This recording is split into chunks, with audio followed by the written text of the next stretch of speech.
বর্তমান প্রেক্ষাপটে ঈমান আকীদা রক্ষার প্রশ্নে আহলে বাইত রাসূল সাল্লাল্লাহু আলাইহি সাল্লাম সম্পর্কে মানুষের ভালোবাসার পরিধি যেখানে ব্যাপক হওয়ার প্রয়োজন, সেখানে একদল মানুষ ডলার খেয়ে সেই পরিধির মাঝখানে ব্যারিকেড দেওয়া শুরু করেছে।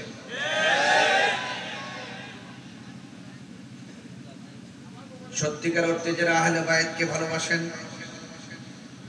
এরা কখনো টাকা খেয়ে ঈমান বিক্রি করতে পারে না। যারা মুখে মুখে আহলে বাইতের মহব্বত দেখায়, আবার সাহাবায়ে কেরামের সমালোচনা করে, এরা কখনো মুমিন হবে দূরের কথা, মুসলমানও হতে পারবে না।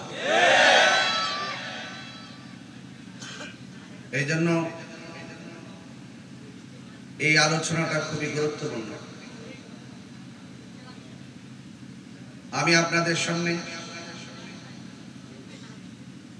যতটুকু আলোচনা করব, আলোচনা শুধুমাত্র শোনার মধ্যে সীমাবদ্ধ রাখবেন না।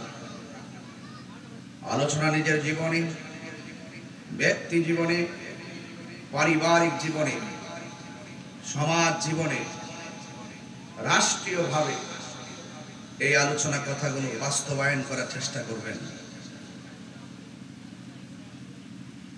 আল্লাহর হাবিব বলেছেন, আমার উম্মতের মধ্যে ৭৩টা দল হবে,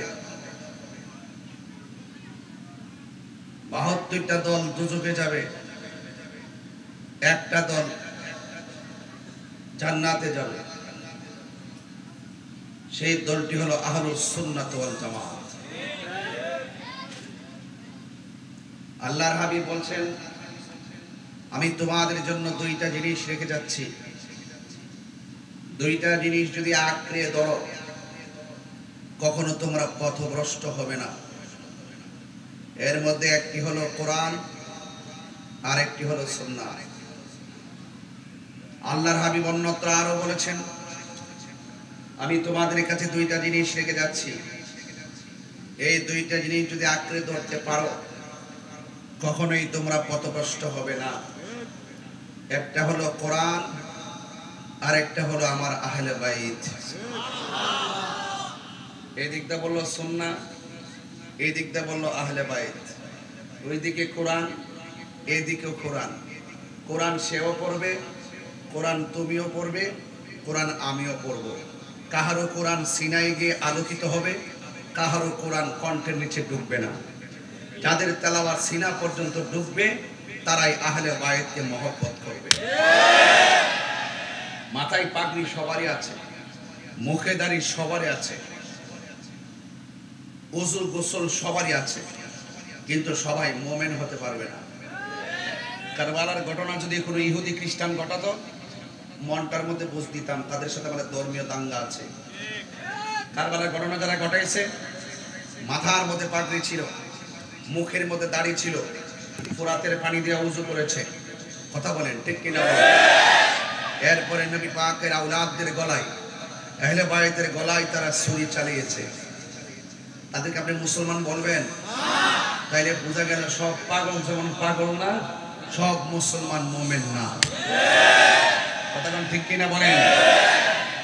এই জন্য আমি বলবো আপনাদেরকে, শুধুমাত্র মাথায় পাগড়ি টুপি আর নামাজ কালাম দেখে, কপালের দাগ দেখে মনে করবেন না সে খাঁটি মুমিন। রাসূল বলছেন, দুইটা জিনিস রেখে যাচ্ছি, একটা হলো কোরআন, আর একটা হলো সুন্নাহ। এখানে এটা বললেই চলতো, কেন ওই হাদিসটা বললেন? একটা হলো কোরআন, আর একটা হলো আহলে বাইত। দেখেন রাসূল যে গায়েবের খবর দেনেওয়ালা, তার বাস্তব প্রমাণ এখন মিলে গেছে। কারণ আমরা সারা জীবন আহলুস সুন্নাত ওয়াল জামাত ব্যবহার করেছি, এখন অনেক মানুষ আছে তারাও নিজেকে আহলুস সুন্নাত ওয়াল জামাত দাবি করে। এই জন্য রাসূল ওই হাদিসটা রেখে দিয়ে গেছেন, যারা প্রকৃত সুন্নি হবে তারা আহলে বাইতের মহব্বতে হৃদয়কে আলোকিত করে তুলবে। আমার ভাইয়েরা, এই মাহফিল সাজাইছেন ভালো কথা, লাইটিং খুব চমৎকার। আমি তো দেখতেছি আহলে বাইতের রাসূল সাল্লাল্লাহু আলাইহি সাল্লামের আশিকদের হৃদয় আরো বেশি চমৎকার।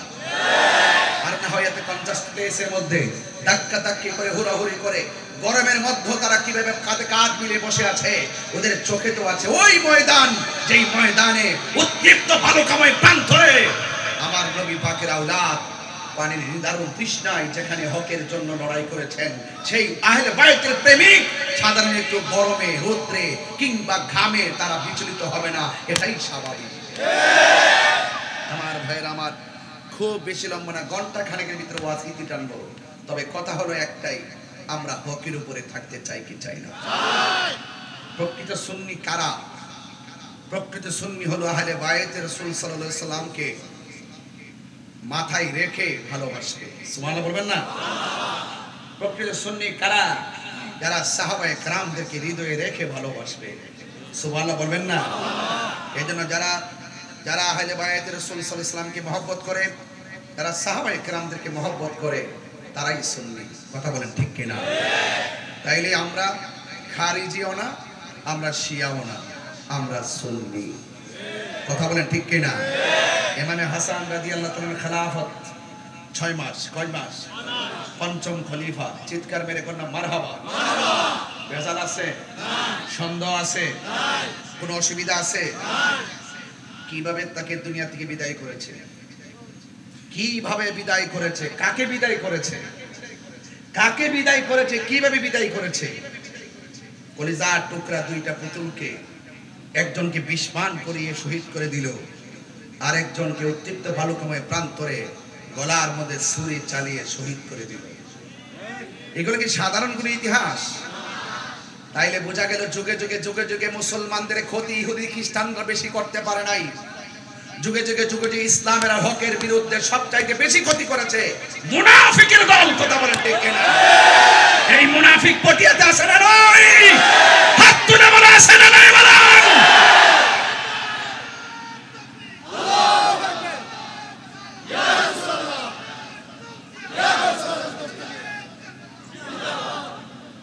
এই সমস্ত মুনাফিকদের সঙ্গে সুন্নিদের কোনো সম্পর্ক নাই, এদের সাথে আমাদের কোনো সম্পর্ক নাই।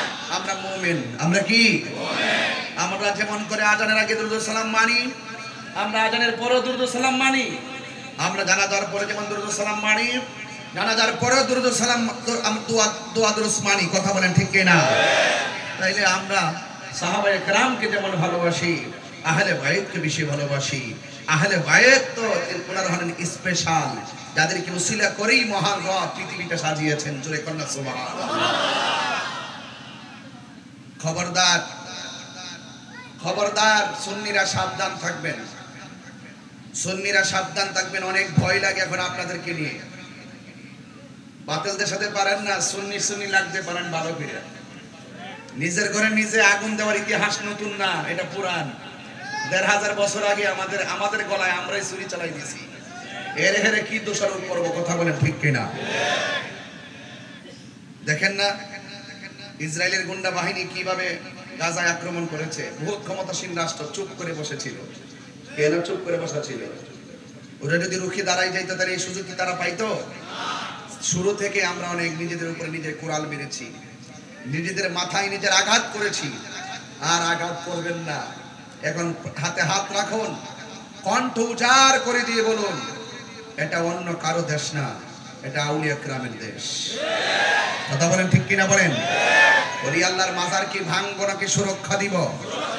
সুরক্ষা দিতে কারা কারা প্রস্তুত আছেন? দুই হাত তুলে স্লোগান দেবেন ইনশাআল্লাহ।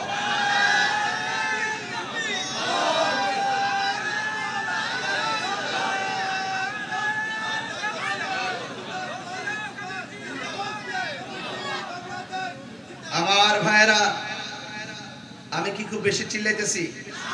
বেশি জোরে কথা বলতেছি? আমি এই কথাগুলো যদি কণ্ঠ দিয়ে বলি অনেক লম্বা হয়ে যাবে কথাগুলো। এই জন্য আমি খণ্ড খণ্ড বলে বলে যাচ্ছি, যেন অনেক বেশি কথা বলতে পারি। ভাইরা আমার, তুফান আসে, ভূমিকম্প আসে, ঘর ভাঙ্গে, গাছ ভাঙ্গে, সতর্ক সংকেত। নদীর উপকূলীয় মানুষগুলো নিরাপদ জায়গায় আশ্রয় নেয়। আল্লাহর হাবিব ১৫০০ বছর আগে ইমানের ঘরটাকে ঠিক রাখার জন্য সতর্ক সংকেত দিয়েছেন।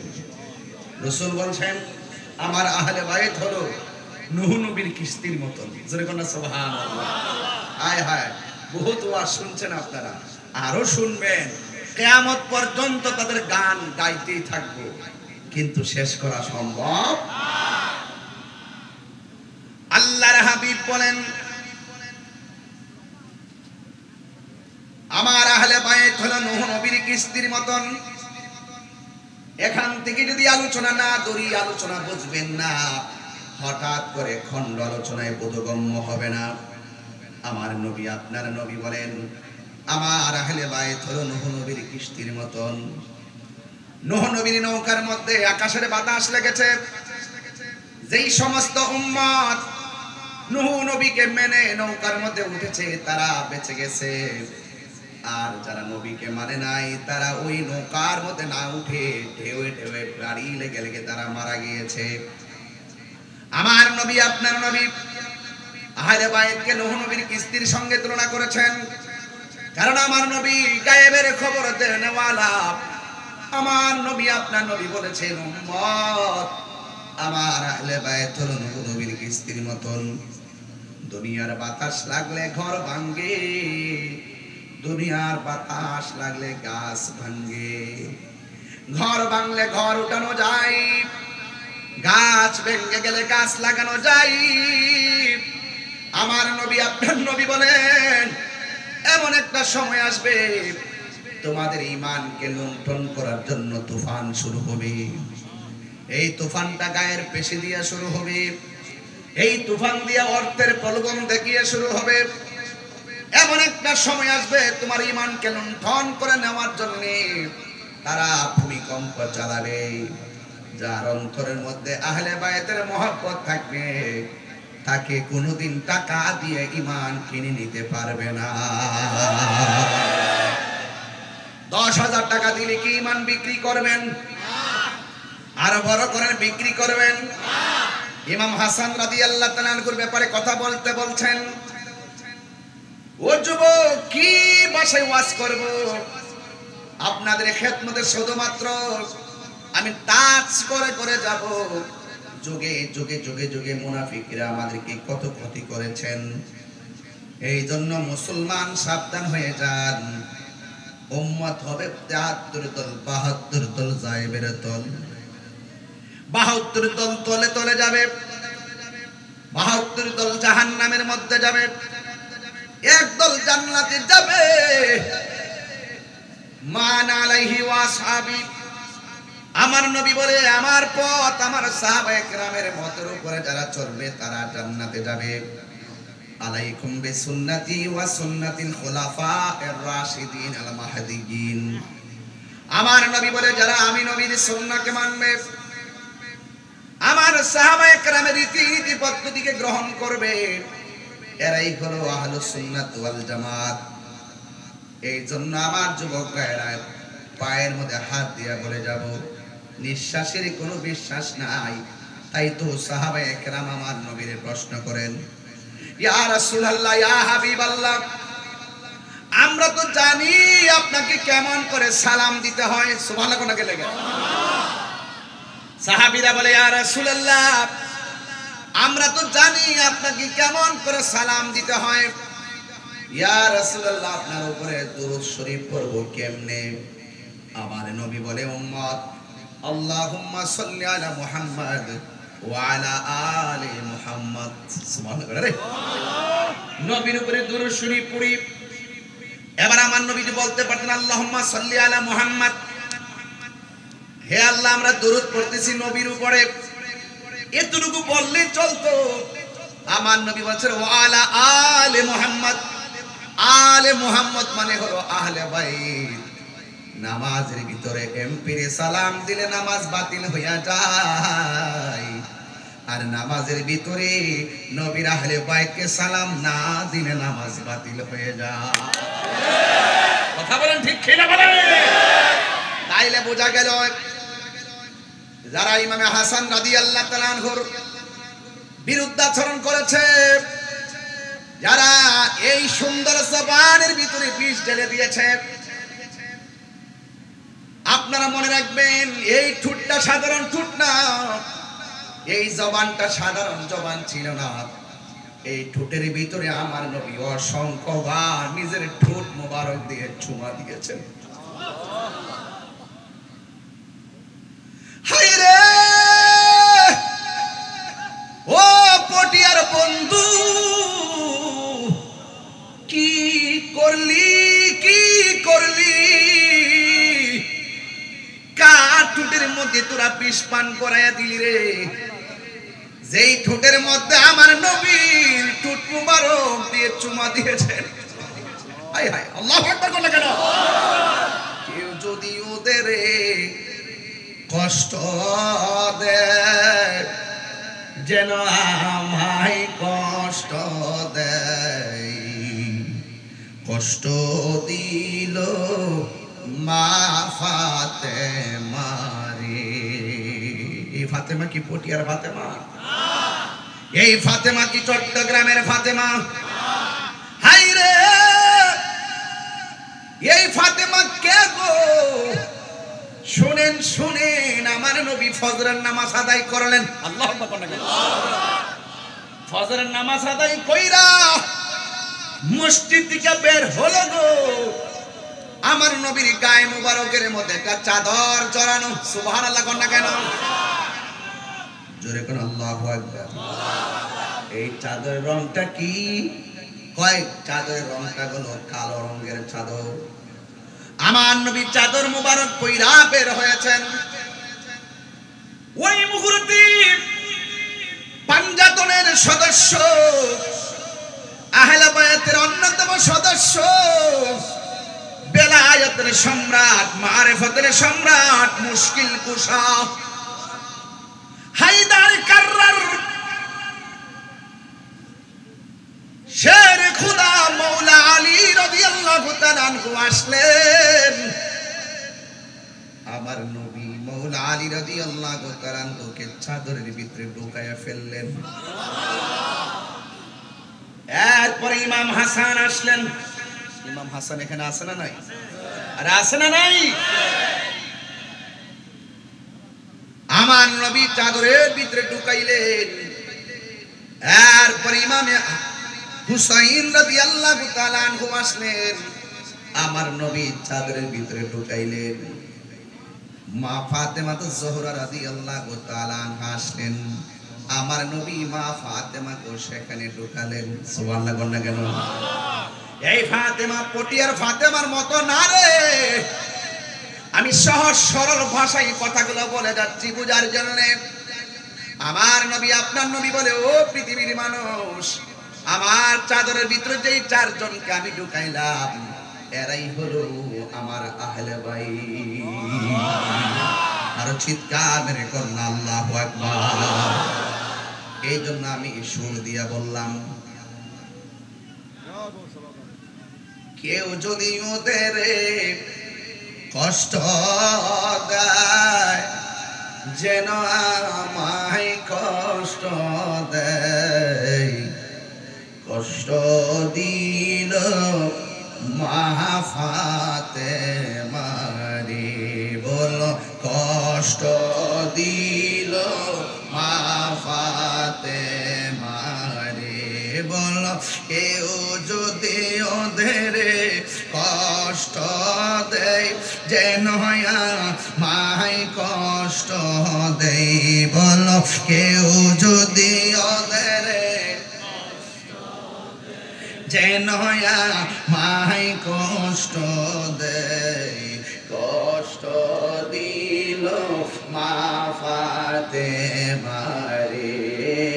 কষ্ট দিল মা ফাতেমা রে। জান্নাতের সরদার যারা কেমনে সুরি চালায়, কি জবাব দিবে হাসরের বেলা? আল্লাহু আকবার বলনা কেন? আরে সুন্নিদের কিছু নাই। সুন্নিদের অন্তরে আহলে বায়তের মহব্বত আছে। কথা বলেন ঠিক কিনা বলেন? সাবধান করে দিলাম, সতর্ক করে দিলাম, সুন্নিরা ডলার খেয়ে কখনো কালার পাল্টানো যাবে না। টাকার কাছে কখনো ঈমান বিক্রি করা যাবে না। কথা বলেন ঠিক কি না বলেন? আমার যুবক ভাইরা, তাদের মর্যাদা শুধু আমি একটু তুলে ধরবো, তারপরে মূল ঘটনায় যাব। আন আবি হুরায়রা রাদিয়াল্লাহু তাআলা আনহু قال হযরত আবু হুরায়রা রাদিয়াল্লাহু তাআলা আনহু থেকে বর্ণিত, তিনি বলেন খরাজা আলাইনা রাসূলুল্লাহ সাল্লাল্লাহু তাআলা আলাইহি ওয়াসাল্লাম, আমরা একদিন আমার নবীর সঙ্গে বের হলাম। ওয়া মাহু, আমরা দেখেছি আমার নবীর সঙ্গে একজন সন্তান ছিল, আমার দয়াল নবীর আদর নাতি, যার নাম হলো ইমামে হাসান। আমার যুবক ভাইরা ঘুমিয়ে গেছেন আপনারা? আল্লাহু আকবার বড় করে বলেন না। এই হাদিসগুলো আমল করা দরকার আছে না নাই? এবার তিনি বলতেছেন, আমরা একদিন নবীর সঙ্গে বের হয়েছি।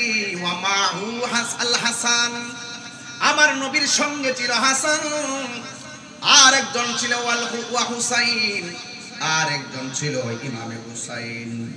এই শুধুমাত্র তাই নয়, ওই সাহাবী হযরত আবি হুরায়রা রাদিয়াল্লাহু তাআলা আনহু বলেন, হাযা আলা আতিকিহি ওয়া হাযা আলা আতিকিহি, আমার নবীর সাহাবী আবু হুরায়রা বলে, ও পৃথিবীর মানুষ, আমরা দেখেছি নবীর সঙ্গে যে দুইটা সন্তান, নবীর আদরের দুলাল নাতি, একজন আমার নবীর এক কাঁধের উপরে, আর একজন আমার নবীর আরেক কাঁধের উপরে। জোরে কন্যা সুবহানাল্লাহ। আল্লাহু আকবার বলেন না কেন? তাহলে আমার নবীর সেই আদরের দুলালকে আমার নবী এত মহব্বত করতেন। আখাযা বিয়াদি হাসানিন ওয়া হুসাইনিন, আমার নবী হাসানের হাতের মধ্যে ধরলেন, হুসাইনের হাতের মধ্যে ধরলেন। ধরার পরে বলতেছেন, ও পৃথিবীর মানুষ, তোমরা যারা আমি নবীরে ভালোবাসতে চাও, তারা আমার হাসান হুসাইনকে ভালোবাসো। সুবহানাল্লাহ না কেন? আপনাদেরকে বলবেন আমি হুসাইনকে টানছি কেন? এটা আমার ঈমানি তাগত থেকে টানছি। নবীর আহলে বাইত জান্নাতের দুইটা ফুল, আমি দুনুন ফুলকে অ্যাডজাস্ট করে কথাগুলো বলছি। চিৎকার মেরে কন্যা মারহাবা। এটা আমার হক। এটা কি এখানে আহলে বাইত রাসূল সাল্লাল্লাহু আলাইহি ওয়াসাল্লামের টোটাল আয়োজনটার উপরে আমি আহলে বাইতকে কুট করে আলোচনায় ঢুকছি, কারণ বরকতের জন্য। জোরে বলেন না সুবহানাল্লাহ। এজন্য মাথা রেখে কথাগুলো শুনবেন। সবাই আমার সাথে করেন, ওকে লা ইলাহা